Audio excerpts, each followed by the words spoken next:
অনেকদিন পর নিজেকে নিয়ে কিছু কথা লিখলাম। ধ্বংসের দিকে তাকিয়ে মুচকি হাসি দেওয়া অদ্ভুত মানুষ আমি। হয়তো আমি পাগল, হয়তো অনুভূতির ভিতরে কোনো এক গভীর অতল দুঃখ বাসা বেঁধেছে। তবুও নিজেকে জোর করে হাসাতে শিখে গেছি। যেদিন ভেতরটা একবারে ভেঙে গিয়েছিল, সেদিনও বাইরে থেকে এক চিলতে হাসি মুখে নিয়ে সবার সামনে দাঁড়িয়েছিলাম। কষ্টগুলোকে আমি বন্ধু বানিয়েছি, একাকিত্বকে আপন করে নিয়েছি।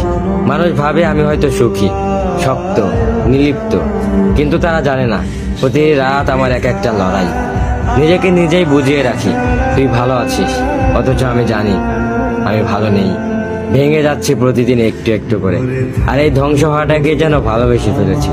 আমি সেই মানুষ যে হার মানার আগে হাসে, কারণ জানি কান্না দেখিয়ে লাভ নেই।